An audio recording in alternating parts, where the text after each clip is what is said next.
Hello viewers, আজ আমরা এসেছি বিডি ইমরানের আইকনিক সেলুনে। তো আমরা আজকে জানবো বিডি ইমরানের মান্থলি স্যালারি কত বা মান্থলি ইনকাম কত। ইনকাম কত বলে দিব আজকে সত্য কথা। হ্যাঁ, সত্য কথাটা বলো। আচ্ছা বলে দিতেছি, বাট এর আগে আমি বলবো যে বর্তমানে ফেসবুকে টোটালি ইনকাম নেই, বাট হচ্ছে ইউটিউব থেকে আমার পার মান্থ 3 লাখ টাকা আসে, 3.5 লাখ টাকা, এটাই আর কি। কিন্তু আমি এখন ইউটিউব চ্যানেলও কাজ করা কমাই দিছি, বিকজ হচ্ছে আমার বিজনেস দেখাশোনা করতে হয়, কারণ 2 টাকার জন্য হচ্ছে 10 টাকা আমি নষ্ট করতে পারবো না। যাই হোক না কেন, এ আর কি। এবং আমি সর্বপ্রথম হচ্ছে ফেসবুক থেকে ইনকাম করেছিলাম সর্বপ্রথম 86,000 টাকা। হ্যাঁ, এই 86,000 টাকা যখন ইনকাম করেছে আমার বিশ্বাসই হয় না, অবিশ্বাস্যকর একটা স্বপ্নের মতো লাগছে যে 86,000 টাকা, তাও আবার হচ্ছে ইন্টারমিডিয়েটের স্টুডেন্ট ছিলাম। হ্যাঁ, কারণ তখন মানুষ চাকরি করে বেতন পাইতো 25,000 টাকা, কিন্তু আমি স্যার বিশ্বাস করবেন বেতন পেয়েছি মাসে 1 মাসে 86,000 টাকা, অবিশ্বাস্যকর।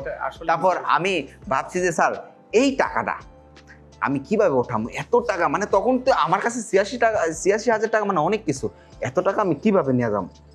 যাই হোক, আমার ডাচ বাংলা বুথের কাজ ছিল, গেছি, যাওয়ার পর কি করছি, লুঙ্গি ছিল, আমার গ্রামের ছিলাম তো, 30 টাকা ভাড়া দিয়ে অটোতে গেছি, লুঙ্গির ভিতরে এমনি না টাকাগুলা লইয়া গিট্টু না দিয়া গ্রাম্য বাসায় কইতাছি, এমনি লইয়া রিক্সা লই না, যদি রিক্সাওয়ালা টাকা দিয়ে করে আমার টাকাগুলা, এই জন্য আমি আর রিক্সা নেই নাই, দৌড় কি দিচ্ছি, কইছি পাইছি রে পাইছি, ফেসবুক থেকে বেতন পাইছি।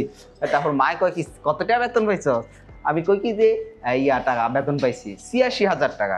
কত টাকা কাটতে লইছ ডাকাতি কইরা। আমি কি মা আমি কি ডাকাতি করুম, এটা কি তোমার বিশ্বাস হয়? কিন্তু আমার মা বিশ্বাস করে নাই, বাবা বিশ্বাস করে না। যখন একটা মেসেজ আসলো যে এই কমার্শিয়াল রেমিটেন্স $এত, হ্যাঁ, তখন $750 মতো পাইছিলাম। হ্যাঁ, এটা দেখাইছি, বাবা তো একটু এডুকেটেড পারসন, বাবা দেখে বুঝা ফেলছে। তখন থেকে আমার ফ্যামিলি আমাকে অনেক উৎসাহিত করছে কাজ করার জন্য, এই আর কি। তো ভিউয়ার্স, মোরাল অফ দ্য স্টোরিটা এটাই যে ভিডিওতে কিন্তু অনেকে সাকসেস হতে পারছেন না, কিভাবে আপনারা আর্ন করবেন, কিভাবে ভিডিও মেক করবেন, আপনারা লেগে থাকুন, ইনশাল্লাহ আমার মতো একদিন সাকসেস হতে পারবেন। আর হ্যাঁ, এর পাশাপাশি কিন্তু পড়াশোনা রাখতে হবে, যেটা কিন্তু আমি করেছি। এখন স্যার বুঝতে পারছেন? অবশ্যই। তো গাইস, আপনারা বুঝতে পারলেন যে একজন আসলে কি বলে, একজন সেলিব্রিটি, সে আপনাদেরকে তো হিডেন টিচার সবকিছু স্যার দিয়েছে। সেলিব্রিটি হওয়ার আগে আমি বলে আমি কিন্তু ওনার স্টুডেন্ট ছিলাম। হ্যাঁ, এই আর কি। না, সেলিব্রিটি সে আমার কাছে কিন্তু এখন টপ আইডলের একজন, আলহামদুলিল্লাহ।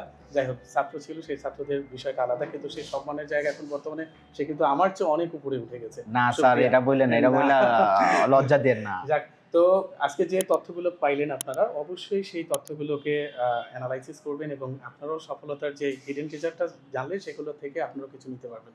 তো ভালো থাকবেন, ইনশাআল্লাহ দেখা হবে পরবর্তী ভিডিওতে। চ্যানেলটা সাবস্ক্রাইব করে যায়। আসসালামু আলাইকুম।